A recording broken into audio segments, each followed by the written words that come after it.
bom estarmos juntos por mais esse tempo de culto, de adoração e louvor a Deus. Você é nosso convidado sempre. E essa noite nós vamos estar falando, nossa última mensagem da série sobre perdão. Vamos estar falando sobre a opção entre perdoar ou adoecer. Venha conosco, participe, escute e ouça essa mensagem até o fim. E que Deus abençoe você.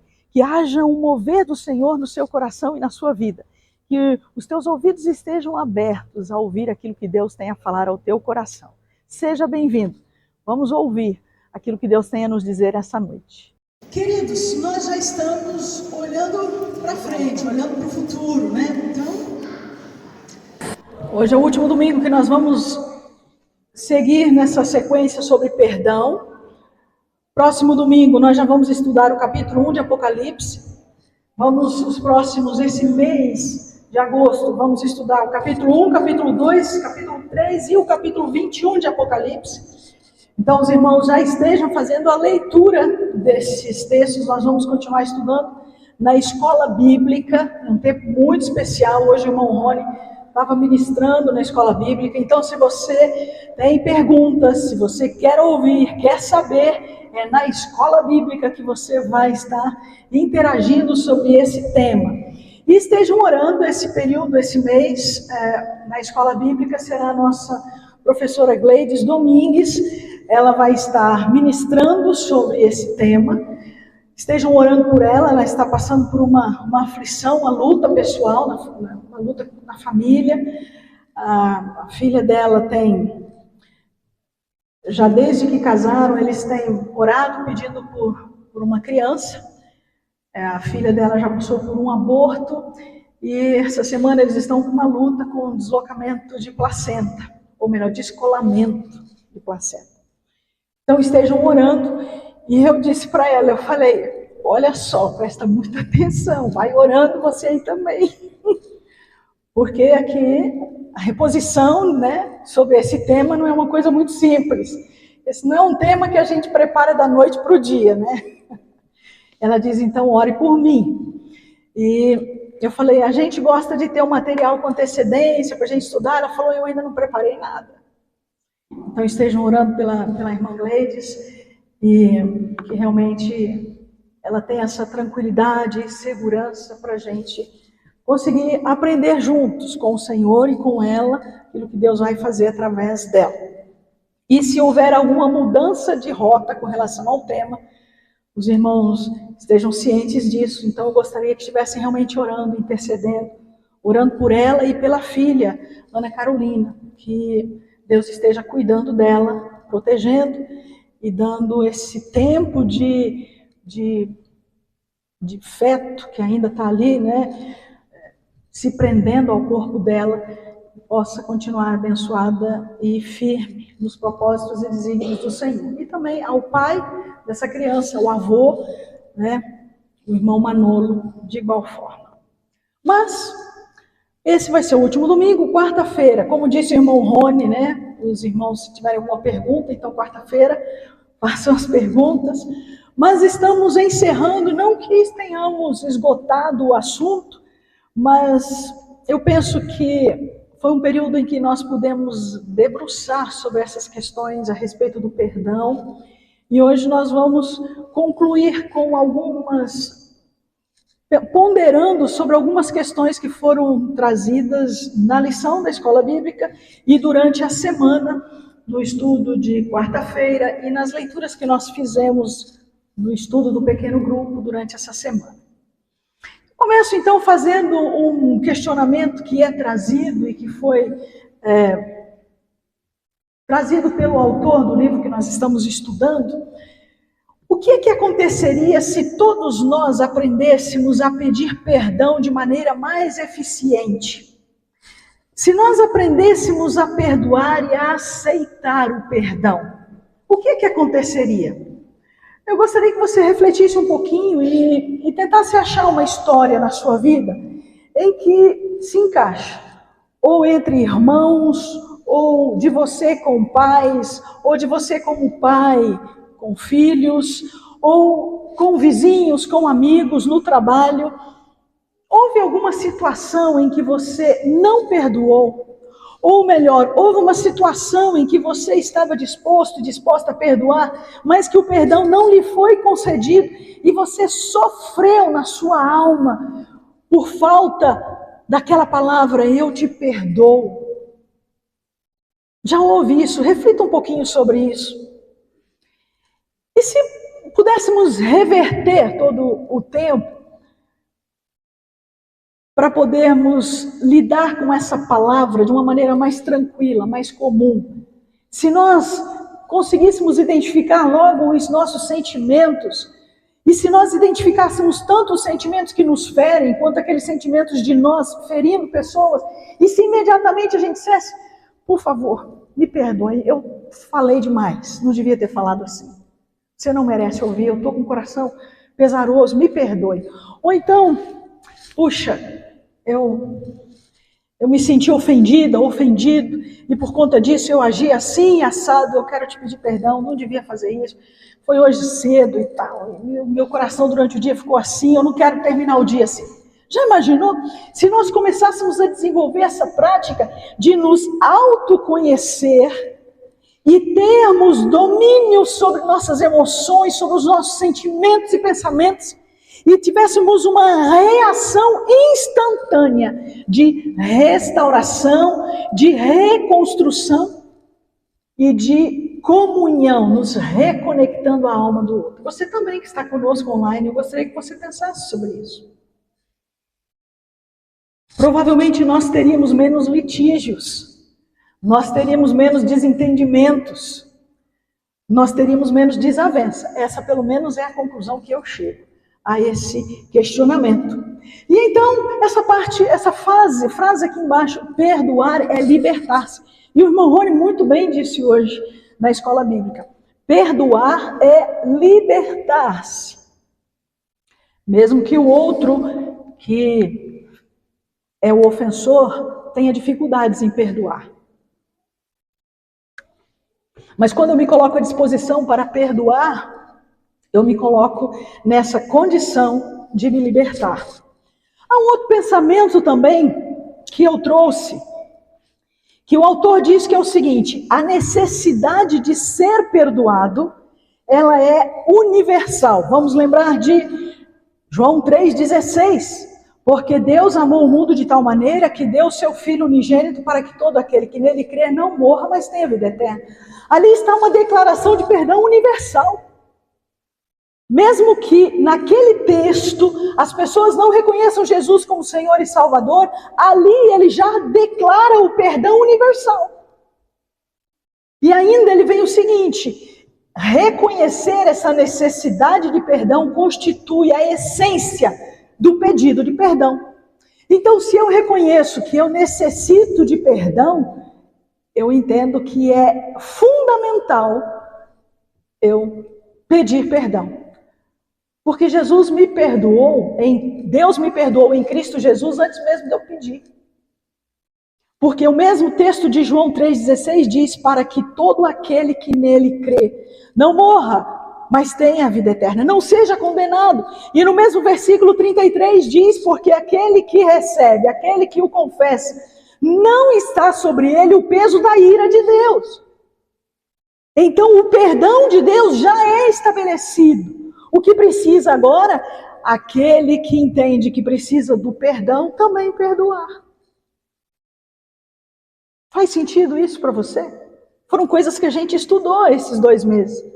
Faz sentido entender que do mesmo jeito que o Senhor Deus faz comigo, eu faço com o outro, assim como Mateus capítulo 6, na oração do Pai Nosso? Perdoa os meus pecados, assim como eu faço com aqueles que me ofendem. Um outro pensamento que é trazido desse estudo que fizemos nesses 2 meses, a necessidade de pedir perdão é o entendimento de quem ofendeu. Traiu a confiança da outra pessoa com atos ou por palavras, ofendendo de alguma forma esta pessoa. Não importa exatamente aquilo que fez, mas que de alguma forma, ou atos, ou palavras, eu entendo que tenho a necessidade de pedir perdão porque de alguma forma eu feri aquela pessoa. Quando nós começamos a entender isso, nós nos tornamos mais rápidos na restauração, na restituição, e começamos a entender um pouco mais essas 5 linguagens do perdão. Eu errei, sinto muito. O que posso fazer para reparar o erro? Será que algum dia você pode me perdoar? Sim. Frases como essa, que de repente começam a fazer todo sentido, tanto quando nós confessamos e pedimos perdão, quanto quando nós perdoamos. Quando nós negamos o perdão, o nosso coração adoece. Na semana passada nós vimos de algumas coisas que nos fazem paralisar. E quando nós guardamos no coração lixo, tristeza, dor, mágoa, rancor, nós começamos a ficar doentes. Eu não sei quantas pessoas aqui são diaristas ou fazem serviço de limpeza, mas geralmente toda mulher, não tanto essa nova geração do século XXI, mas toda mulher sabe fazer uma limpeza. Uma grande maioria. Enfim, o que acontece? Quando a gente faz uma faxina, e tem homens que são bons na faxina de igual modo, a gente entra naquele lugar que foi feita a faxina, tem um cheiro de limpeza. Tem no ar, parece que até o respirar fica mais leve, mais gostoso. Há um perfume no ar. Sim ou não? Ah, muito bem. Isso, quando o perfume vai ficando diferente, eu preciso fazer uma faxina nessa casa, né? Enfim, quando nós negamos o perdão, é porque está faltando fazer uma faxina na nossa vida. Nós estamos guardando coisas aqui dentro com as quais nós não queremos nem olhar. É aquele quarto da bagunça. É aquele quarto ou aquele canto que todo momento você diz, eu preciso tirar aquelas teias de aranha, eu preciso dar uma arrumada naquela gaveta, eu preciso arrumar aquele guarda-roupa, eu preciso arrumar aquela despensa, e você até passa de lado porque você não quer nem olhar muito para aquele lugar. É assim ou não? Ou é só na minha casa que tem uns nichos desses, assim, uns cantos? Só na minha casa, então?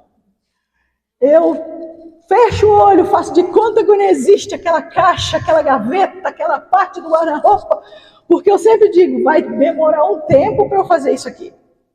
Não é assim?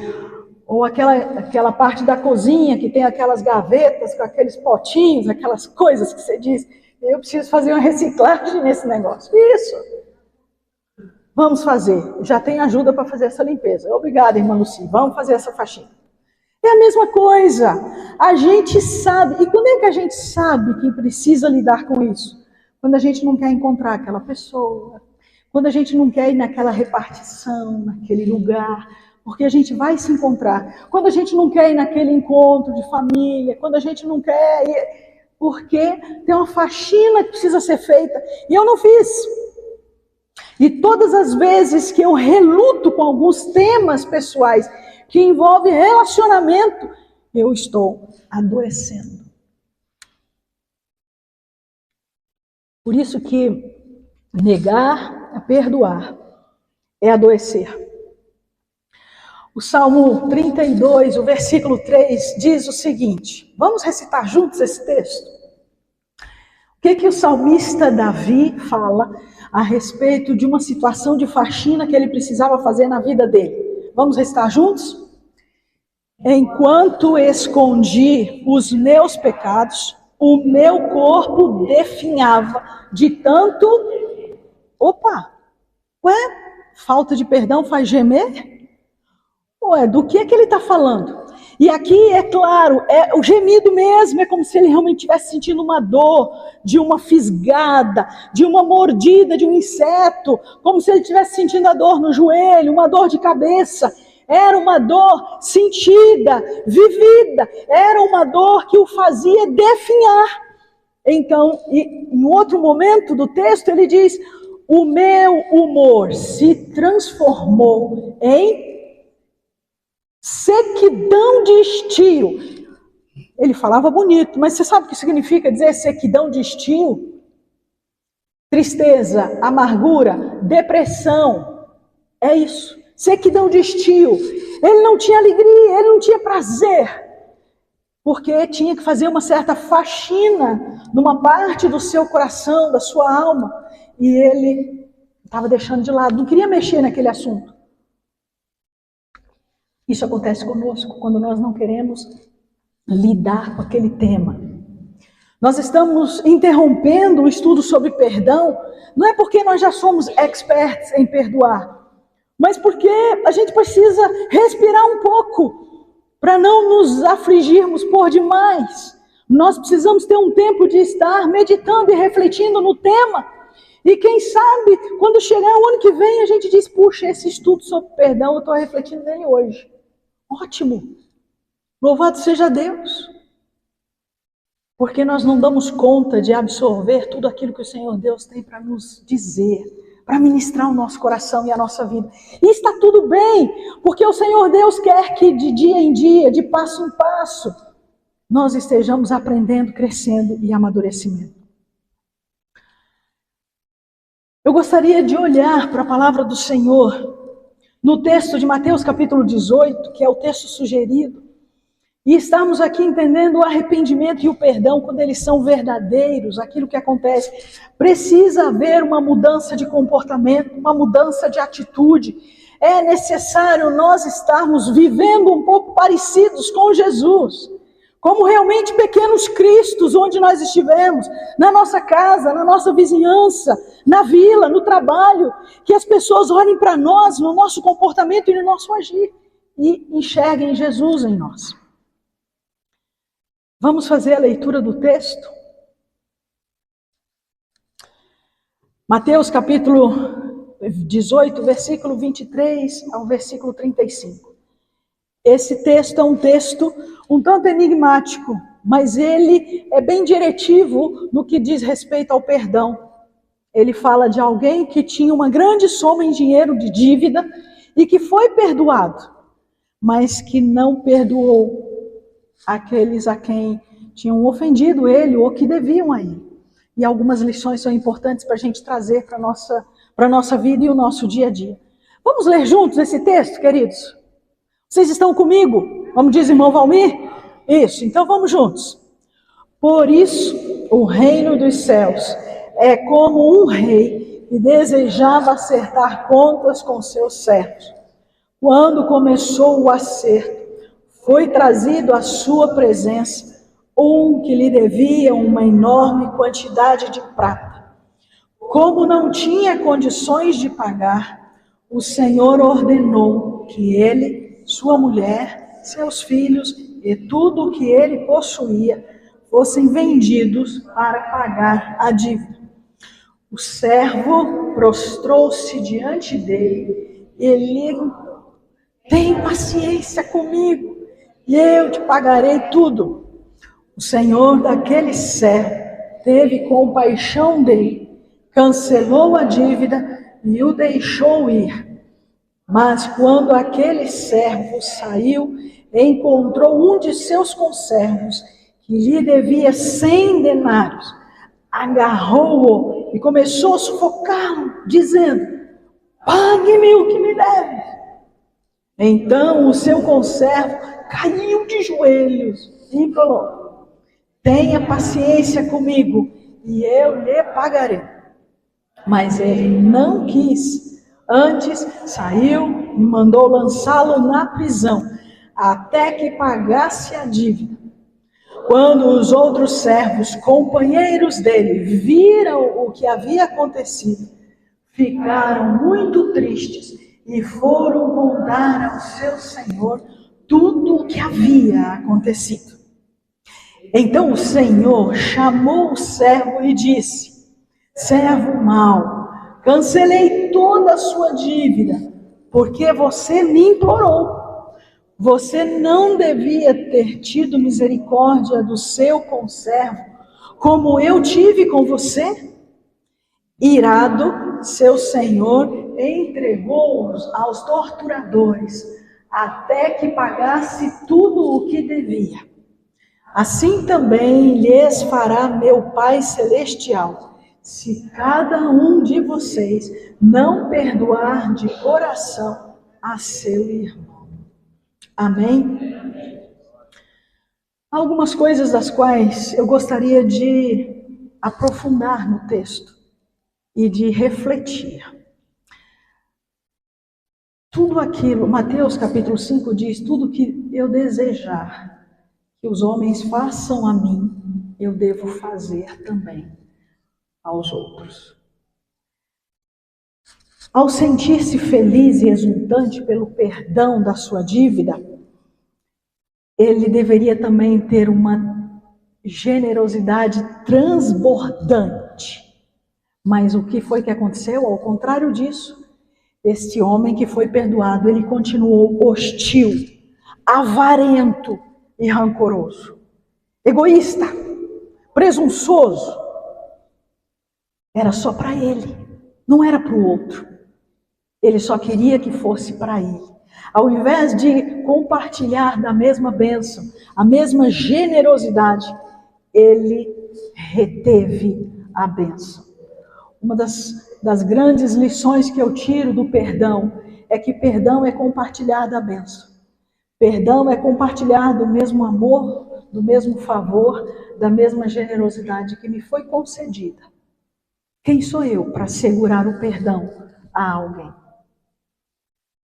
Provavelmente, este homem, ele não compreendeu o perdão incondicional que lhe foi oferecido. Ele, por não perceber esse perdão incondicional, então ele também não conseguiu entender que dele poderia sair perdão incondicional. Ele pensou que o perdão incluía pagar alguma coisa. Então é mais ou menos assim, o rei tem muito dinheiro, então aquilo que eu devo para ele não faz diferença. Você já ouviu essa experiência? Alguém pede dinheiro emprestado para uma outra pessoa e não se importa em pagar. E diz, essa pessoa tem muito dinheiro. Então isso que está me devendo, ou que eu estou devendo, não faz diferença. Não importa. Se eu peguei emprestado, o que eu tenho que fazer?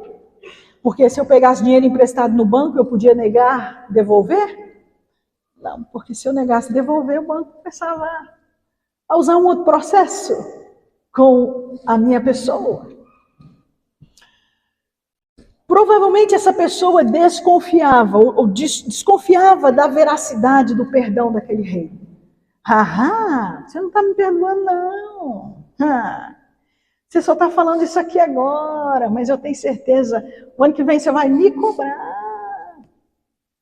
Mas está tudo bem, porque eu estou meio aflito agora, né? Porque senão eu vou ter que dar minha mulher e meus filhos para pagar essa conta. Então vamos preparar, porque o ano que vem você vai cobrar essa conta de mim. Provavelmente essa pessoa tivesse outras dívidas paralelas, outras dívidas que ele não havia revelado. Lógico que não.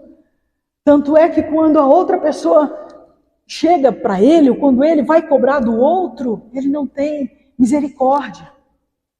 Muitas vezes nós queremos só o favor em nossa direção, mas de nós para o outro, jamais. Provavelmente era o que estava acontecendo com esse homem que foi perdoado pelo rei. Ele foi perdoado, mas ele tinha umas coisinhas não reveladas, escondidinhas.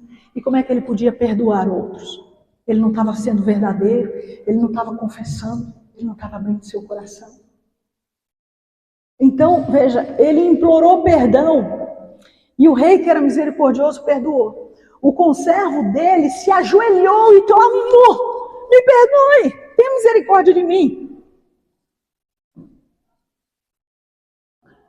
Você vai para os torturadores, até que você me pague tudo que deve. O coração dele estava amargurado, estava pesaroso, estava com teias de aranha. E ele não conseguiu receber a bênção sobre ele e transformar essa bênção em bênção para outros. Ele era orgulhoso, e por ser orgulhoso, ele entendia que ele podia pagar, que ele devia pagar, né? Eu já contei essa experiência daquela senhora lá no interior do Espírito Santo que foi comprar o rancho do mês. E passou um senhor de carroça e ofereceu carona na carroça dele. Ela subiu a carroça, sentou na carroça, e ele está ali conduzindo o cavalo com a carroça, e de repente ele olha para trás e ela está sentada com o rancho nas costas. E disse, mas senhora, por favor, pode colocar na carroça? E ela disse, o senhor já está fazendo um grande favor de me carregar na sua carroça, vai carregar também meu rancho? Deixa que o rancho eu carrego, eu já estou na sua carroça. Assim que a gente faz com o Senhor, Senhor, o Senhor já está fazendo tanto de me salvar, deixa que esses assuntos aqui eu resolvo, deixa que esses assuntos aqui eu lido com eles. Era isso que estava acontecendo. Aquele homem que recebeu o perdão do rei, tinha tanto orgulho e presunção no seu coração, que ele achava que ele podia resolver as coisas do jeito dele.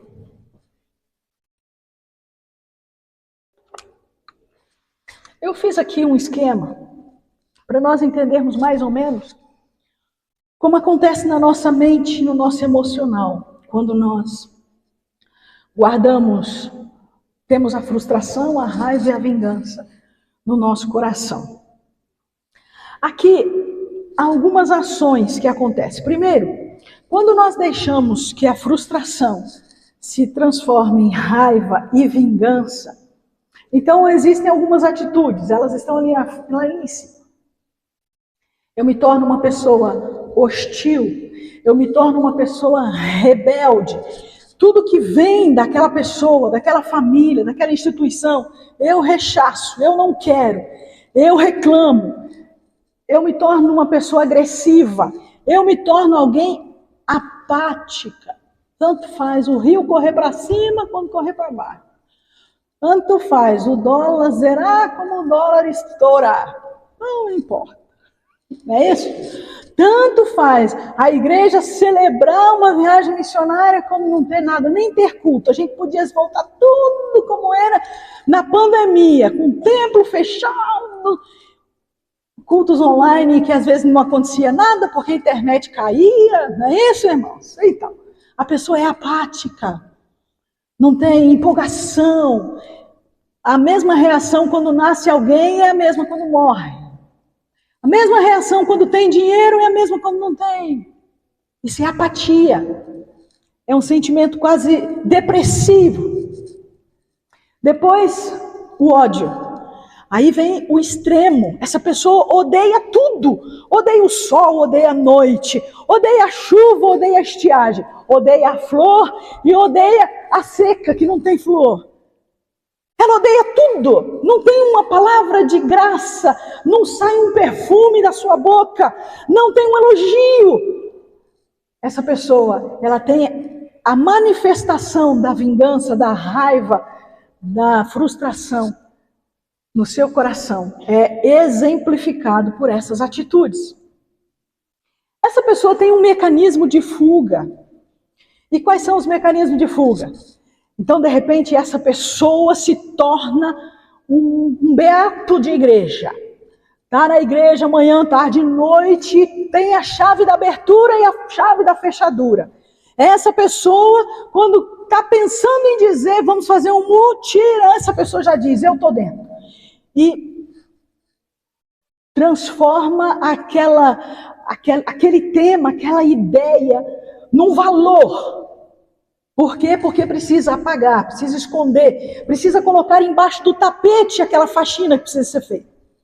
Ou então essa pessoa vai para o esporte, e pratica esporte, vai para a academia, e se dedica, porque essa pessoa não pode ter nem um minuto junto com familiares, com parentes, com amigos. Essa pessoa não fala do coração. Então vai para o esporte, vai para a academia, e faz a malhação, qualquer coisa nesse ritmo, nesse tipo. Essa pessoa sai de casa com todo mundo dormindo, volta para casa todo mundo dormindo. Por quê? Porque é bom, eu não preciso conversar com ninguém, eu não preciso falar com ninguém. Ninguém precisa perguntar como foi meu dia. Essa pessoa vai para as artes. Então começa a pintar, a desenhar. Essa pessoa se manifesta, como vimos na abertura das Olimpíadas sexta-feira. A arte manifesta a raiva, o ódio, aquilo que está reprimido no coração daquelas pessoas do alfabeto. Enfim, E aí então vão contra os valores, vão contra as instituições, começam a usar figuras das quais nós vamos falar aqui no estudo do Apocalipse, começam a usar figuras sacras do divino, da fé, como a representação da sua raiva, do seu ódio. Já viram aqueles grupos que depedram igrejas? Já viram aqueles grupos que vão contra as reuniões de pequenos grupos? Então liga aquele som na altura. Tem um pequeno grupo reunido, liga aquele som abençoado do vizinho ali.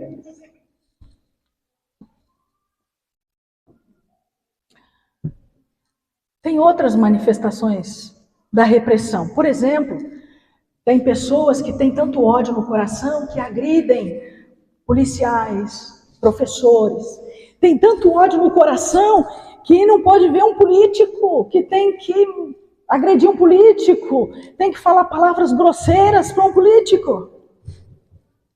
Percebe? São coisas que estão represadas no coração. E quando a gente vai chegando nessa parte de baixo, é onde nós estamos estudando. A confissão de quem eu sou é a única maneira de encontrar a solução do problema. Qual é a solução dessa frustração, dessa raiva e dessa vingança? É eu confessar, pedir perdão e colocar no lugar do rancor, colocar o amor.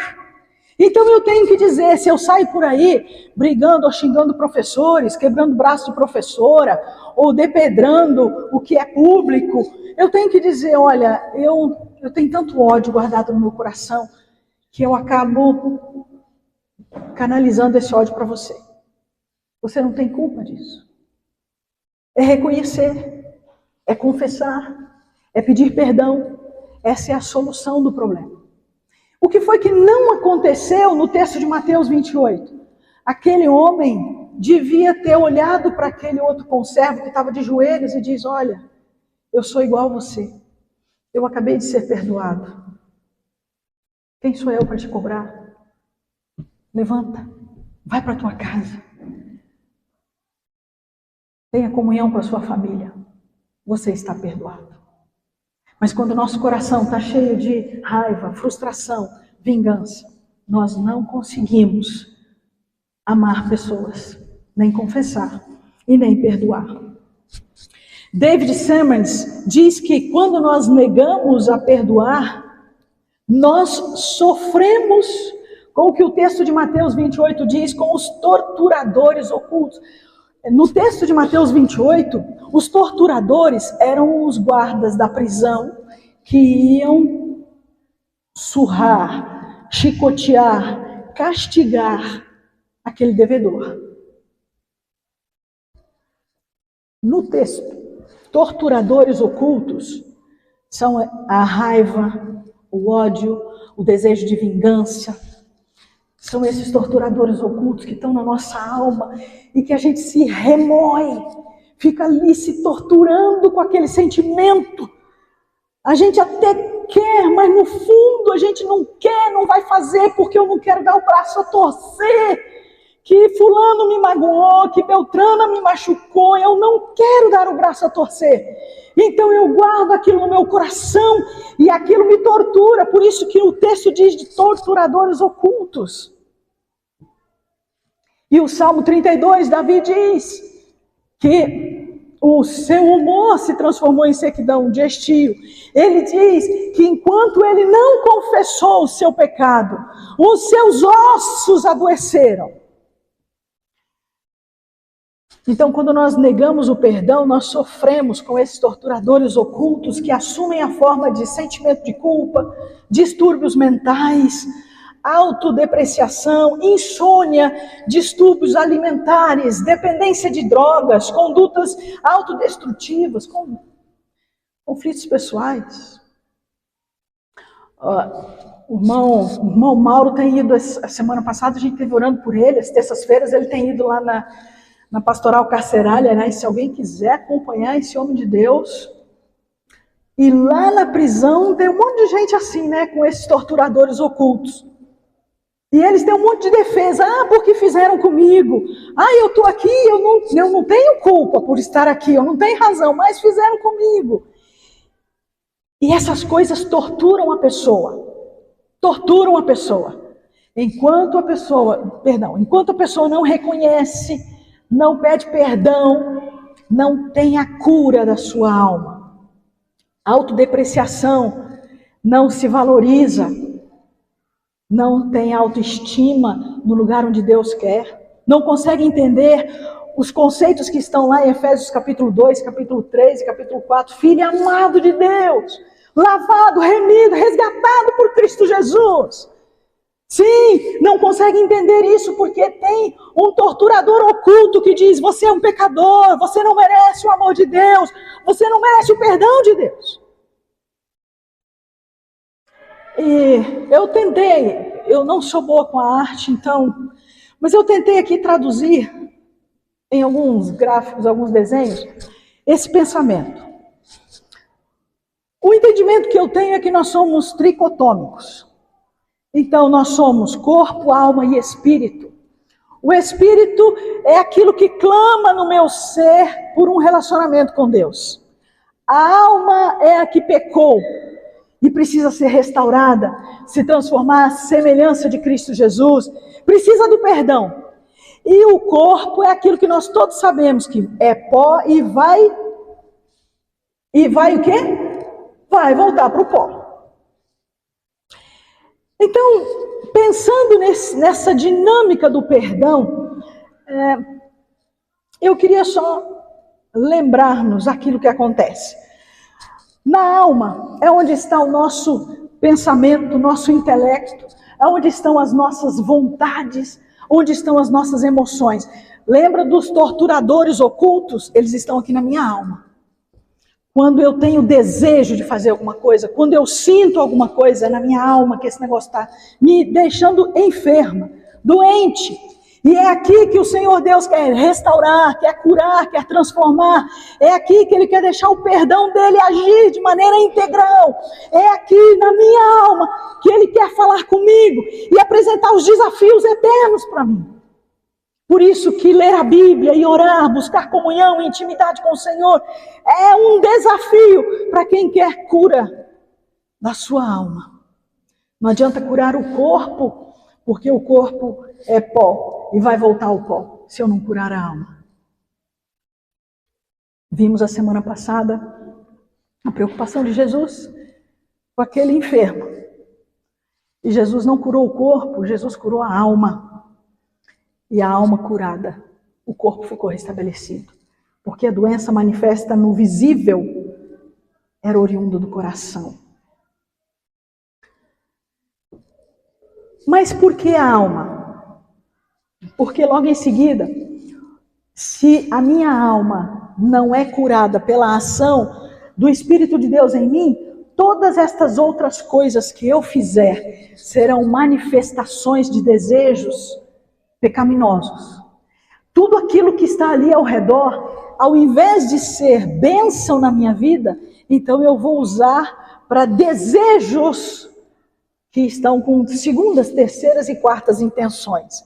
Então lembra, se eu estou sendo dominada por torturadores ocultos, então os torturadores ocultos podem ser sentimento de culpa, distúrbios mentais, autodepreciação, a insônia, distúrbios alimentares, dependência das drogas, e aqui tem todas elas, condutas autodestrutivas, conflitos pessoais. Então aqui o meu corpo vai manifestar o que está guardado na minha alma. Então eu vou trabalhar e eu vou ter muito dinheiro, eu quero todo o dinheiro que eu puder, para quê? Porque eu quero comer muito. Ou tudo que eu puder comprar, eu vou comprar para comer. Ou então eu quero usar na droga. Eu quero saciar o meu desejo do vício. Ou então eu quero ir para divertimentos. Eu não vou ter o controle, a administração dos recursos. Então eu vou gastar tudo que tenho. Esse negócio de poupança, esse negócio de guardar um dinheirinho, não existe. Para quem está com doença na alma, guardar para quê? Eu vou morrer mesmo. Irmãos, isso é desejo pecaminoso. É desejo de alguém que está com doença na alma. Ah, mas eu ganho pouco. Se você ganha pouco, você vai conseguir administrar o pouco. Não adianta eu pensar que eu ganho 10 mil, se eu ganho milinho. Eu tenho que administrar o 1.000 que eu recebo e não pensar que eu tenho 10 mil na minha cabeça, mas eu só tenho 1.000. E o que vai acontecer? Eu vou estourar minhas contas. E o meu nome vai entrar naquela lista lá que ninguém nem gosta de ouvir falar nessa lista, mas ela existe. Moda. Ah, eu tenho que andar estilosa. Então, o meu look vai ser aquele look que é dito ali, e eu vou, tudo que eu tiver de dinheiro, eu vou, e só vou usar uma vez. Eu compro o valor que for e uso uma vez só. Ou eu vou comprar aquele tênis, aquele valor assim, duzentão não serve, tem que ser aquele tênis daquela marca, né? Porque eu preciso saciar o desejo da minha alma. Eu tenho vontades e eu tenho emoções que só podem ser saciadas se eu manifestar. Está vendo a enfermidade onde ela vem? Outra coisa. Os meus negócios. Os meus negócios manifestam o quanto Deus é Senhor da minha vida. Os meus negócios mostram quem é o administrador e o contador da minha vida. Quais os tipos de negócios que eu faço? Negócios com nota, negócios sem nota, negócios que Jesus está dentro, negócios declarados, negócios não declarados. Eu já contei aqui a história do irmão Rony, casado com a irmã Keila, lá em Jandaia do Sul. Eles já estavam há 6 meses desempregados. E é interessante porque pedia oração na igreja, e é uma família muito dedicada. Mas quando a gente não tem o dinheiro entrando, né, o faz-me rir chegando, a gente chora. E nos cultos a gente sempre estava ali orando, intercedendo e chorando junto com eles. Até que ele disse, olha, eu queria que orassem, porque eu fui chamado para uma entrevista.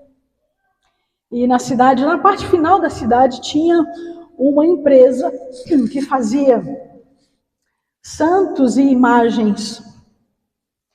E ele foi fazer essa entrevista, ele não sabia exatamente o que era. E a proposta financeira era muito boa. E ele, então,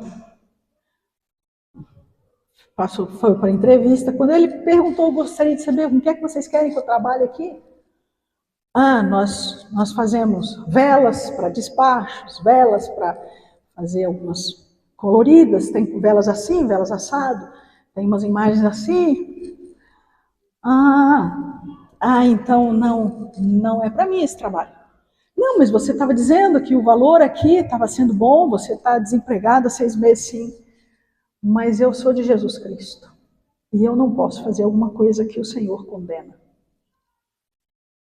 Ok. Como toda entrevista, ele foi embora. Irmãos, é impressionante quando a gente cura a alma e deixa Deus agir. O irmão Rony, tempos depois, surgiu uma oportunidade de emprego na prefeitura da cidade de Mandaguari, onde ele está trabalhando até hoje. Ele trabalha com essa área de zoonoses, que ele faz investigações e cuida dos morcegos por causa das doenças. Ele teve patrocínio e investimento para ele fazer uma pós-graduação. Depois disso, ele comprou a casa dele. Agora ele estava falando comigo, né? Nesses últimos dias, ele falou, olha, eu estou construindo a última parte. Eu estou fazendo a suíte da patroa. Eu falei, puxa, como é que vocês estão? Ela está trabalhando, ela também terminou a graduação dela, e os filhos estudando, a filha já fazendo a faculdade, e o filho já terminando, fazendo o vestibular para a faculdade. Num culto de quarta-feira, chega a irmã Keila, E ela toda faceira, toda feliz, e disse, eu quero fazer um agradecimento. Pode fazer, minha irmã. Eu quero agradecer, porque depois de 6 meses, mais de 6 meses, a gente foi ao mercado e nós pudemos fazer a compra do mês. Irmãos, não tem como Deus não abençoar. Eles estão prosperando. Eles estão prosperando. Há determinados tipos de negócio que não cabem ao cristão. Há determinados tipos de parcerias e sociedades que não cabem ao cristão, porque o Senhor Deus não está junto. E todas as vezes que nós nos conectamos com aquilo que Deus faz, pode ter certeza que a bênção de Deus vem sobre você. Pode ter certeza. Creia nisso, meu irmão, minha irmã. Creia nisso. Às vezes o vale da sombra da morte que você está passando, o vale de lágrimas que você está passando, é um momento pelo qual Deus quer te usar para te elevar lá na frente. Confie nele. Confie nele. Eles não passaram fome. E hoje ele pode testemunhar. Ele pode testemunhar. Eu fico muito feliz quando eu ouço o irmão Rony, a irmã Keila recentemente estava passando por um câncer na cabeça. E falou, pastora, ore por mim. Eu falei, minha irmã, estamos juntos, o Senhor é contigo. E agora, 2 semanas, quando eu estive lá, os cabelos já estão crescendo, ela já está, é outra pessoa. No casamento do Elias, eles estavam lá felizes, celebrando o Senhor. Porque quando o nosso coração, a nossa alma é curada, quando o Senhor Deus, Ele toma conta da nossa vida por inteiro, a manifestação do amor de Deus é vista. Porque no divertimento, nas músicas, nas danças, até na área sexual, na moda, no esporte, nos negócios, tudo é a mão de Deus sendo manifesta em nossas vidas. Nós não precisamos de fazer nada. Se o Senhor não nos aprova naquele negócio, naquela área, não precisamos fazer nada, Deus fará. E era isso que estava acontecendo com aquele homem nesse texto de Mateus 28. Deus, o rei havia perdoado aquele homem. Tudo o que ele tinha que fazer era perdoar o seu conservo. Ele não perdoou, ele não mostrou que ele estava com a sua alma curada. O que o rei fez, pode mandar prendê-lo, a sua esposa e seus filhos, até que ele pague toda a conta. Queridos, eu estou encerrando essa palavra.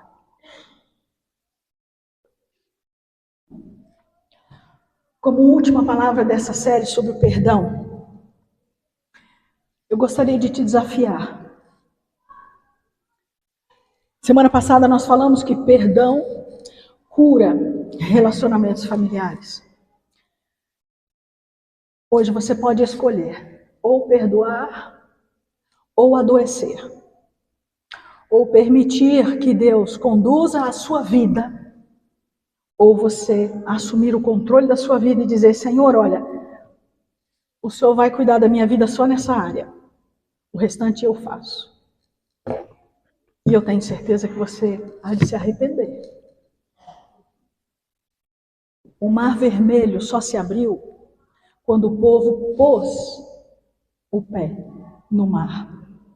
Enquanto o povo estava do lado de fora, o mar estava ali, diante deles. E o exército de Faraó vindo adiante, atrás.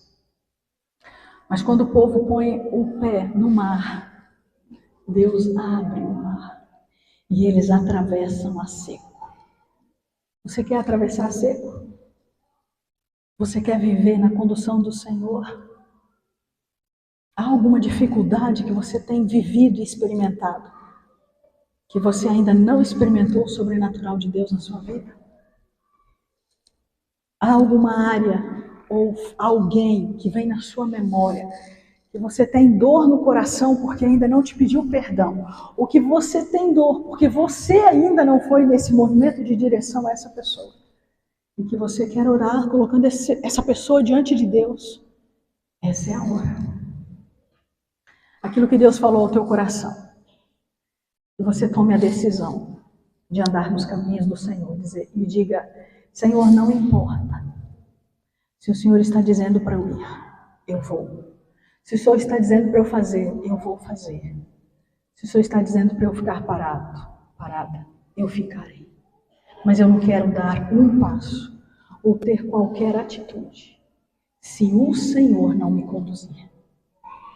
Eu quero que de hoje em diante o Senhor conduza a minha vida em todas as áreas.